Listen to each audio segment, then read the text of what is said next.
ಕಾಳಿಕಾ ಮಾತೆ ಈ ಪ್ರಪಂಚನ ನಡೆಸ್ತಾ ಇರೋಂತವಳು ಅದೆಲ್ಲ ಜ್ಞಾನ ಸ್ಕಲ್ಸ್ ಅಲ್ಲಿ ಇಟ್ಕೊಂಡಿರ್ತಾರೆ. ಜ್ಞಾನದ ಸ್ವರೂಪ ಅದು. ಇವಾಗ ನೋಡಮ್ಮ, ಆಕ್ಚುಲಿ ನಮ್ಮ ಚಿಕ್ಕಪ್ಪ ಡಾಕ್ಟರ್ ಆಗಿದ್ವಿ. ಅವಾಗ ನಾನು ಅವ್ರ ಜೊತೆ ಸ್ವಲ್ಪ ದಿನ ಸೇವೆ ಮಾಡಿದ್ದೆ. ಸೊ ಇವಾಗ ನನ್ಗೆ ಮೆಡಿಕಲ್ ಸ್ವಲ್ಪ ಗೊತ್ತು. ಓಕೆ, ಸೊ ಆ ಟೈಮ್ ಅಲ್ಲಿ ನಾನೊಂದು ಡಾಕ್ಟರ್ ತರ ಬಿಹೇವ್ ಮಾಡ್ತೀನಿ. ಮೆಡಿಕಲ್ ಬಗ್ಗೆ ಗೊತ್ತು ಅಂದ್ರೆ ಕರೆಕ್ಟ್. ಸೊ ನನ್ನ ಕಾರ್ನ ನಾನೇ ಡ್ರೈವ್ ಮಾಡ್ತೀನಿ. ಈ ಟೈಮ್ ಅಲ್ಲಿ ಏನಾದೆ, ನಾನು ಡ್ರೈವರ್ ಆದೆ. ಕರೆಕ್ಟ್. ಯಾವಾಗಾದ್ರೂ ಸಾಧನೆಗಳಿಗೆ ಹೋದಾಗ ಕಾಡುಗಳಲ್ಲಿದ್ದಾಗ ನನ್ನ ಅಡಿಗೆ ನಾನೇ ಮಾಡ್ಕೋತೀನಿ. ಸೊ ಆ ಟೈಮ್ ಅಲ್ಲಿ ಏನಾದೆ, ಕುಕಿಂಗ್ ಮಾಸ್ಟರ್ ಸೇಫ್ ಆದ್ರೆ. ಅಂತ ಕಾಡುಗಳಲ್ಲಿ ಬಟ್ಟೆಗಳು ಗಲೀಜಾಗತ್ತೆ. ಸೊ ನಾವೇ ಒಕ್ಕೋಬೇಕು. ಆ ಟೈಮಲ್ಲಿ ಏನಾದೆ, ನಾನೊಬ್ಬ ಅಗಸ ಆದೆ. ಕರೆಕ್ಟ್. ಕೆಲವು ಸಲ ಯಂತ್ರ ಬರಿತಾ ಇರ್ತೀನಿ. ಅವಾಗ ಏನಾದೆ, ನಾನು ಯಂತ್ರ ವಿದ್ಯೆಗಾರ ಆದೆ. ಇನ್ನು ಕೆಲವು ಸರಿ ಗುರುಗಳೇ ಆಗ್ತಿಲ್ಲ, ಗಡ್ಡೆ ವರ್ಷ ಆಯ್ತಿಲ್ಲ ಅಂತ ಕೆಲವರು ಹತ್ಕೊಂಡು ಕಾಲ್ ಮಾಡ್ತಾರೆ. ಆ ಟೈಮಲ್ಲಿ ಇರಮ್ಮ, ನಿನ್ಗೊಂದು ಮಂತ್ರ ಮಾಡ್ಕೊಡ್ತೀನಿ, ಸರಿ ಹೋಗುತ್ತೆ ಅಂತ ಹೇಳ್ತೀನ. ಫಸ್ಟ್ ಅಳ್ಬೇಡಮ್ಮ, ಈ ತರ ಮಾಡು. ಸೊ ಅವಾಗ ನಾನು ಏನ್ ಮಾಡ್ತೀನಿ, ನೋಡು ನಿನಗೆ ಶಕ್ತಿ ಇದೆ, ನೀನ್ ಈ ತರ ಮಾಡ್ಬೋದು, ನೀನ್ ಈ ತರ ಇರ್ಬೋದು.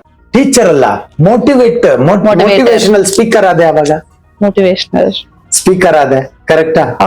ಸೊ ನಮ್ಮ ದೇವಸ್ಥಾನದ ಒಳಗಡೆ ಹೋಗಿ ಪೂಜೆ ಮಾಡ್ತಾ ಇದ್ದೀನಿ. ಇವಾಗ ಏನಾದೆ, ಪೂಜಾರಿ ಆದೆ.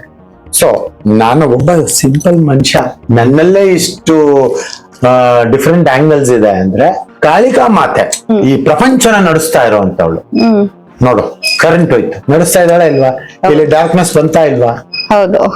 ಓಕೆ, ಈ ಪ್ರಪಂಚ ನಾನು ಈ ತರ ತಲೆ ಹಿಂಗ ಅಂದೆ, ಗೊತ್ತಾ? ಅಂದ್ರೆ ಕಾಳಿಕಾ ಮಾತೆ ಪ್ರೆಸೆನ್ಸ್ ಅದು. ಈ ಪ್ರಪಂಚ ನಡೆಸ್ತಾ ಇರೋಂತ ಅವರು ಇನ್ನೆಷ್ಟು ಜ್ಞಾನ ಬೇಕು ಅವ್ರಿಗೆ, ಇನ್ನೆಷ್ಟು ಐಡಿಯಾಲಜಿ ಬೇಕು, ಇನ್ನೆಷ್ಟು ಮ್ಯಾನೇಜರ್ಸ್ ಬೇಕು, ಇನ್ನೆಷ್ಟು MDs ಬೇಕು ಅವ್ರಿಗೆ.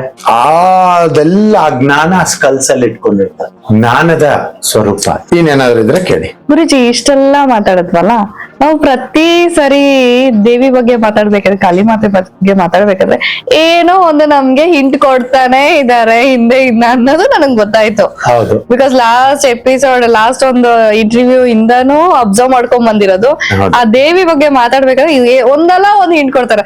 ಆಗ್ಲೇ ಅದು ಹಿಂದೆ ಸರ್ಪ ಅನ್ನೋದು ರೈಟ್ ಬಂತು, ಇವಾಗ ಕರೆಂಟ್ ಹೋಯ್ತು, ಮೆಸ್ಮರೈಸಿಂಗ್ ನಿಮ್ ತಲೆ ಅದು ಆಶೀರ್ವಾದ ಮಾಡಿದ್ರ. ಲಾಸ್ಟ್ ಒಂದು ಇಂಟರ್ವ್ಯೂ ಅಲ್ಲಿ ನನ್ಗೆ ಅದು ಫೀಲ್ ಆಗಿತ್ತು. ಹೌದು, ನಿಜವಾಗ್ಲೂ ಗ್ರೇಟ್ ಅನ್ಸತ್ತೆ. ಇನ್ನು ಕೆಲವೊಂದು ವಿಷಯಗಳು ಇನ್ನೂ ಬೇರೆ ಒಂದು ಎಪಿಸೋಡ್ ಅಲ್ಲಿ ತಿಳ್ಕೊಂತ ಬರೋಣ. ಇವತ್ತಿಗೆ ನಮಸ್ಕಾರ. ನಮಸ್ಕಾರ.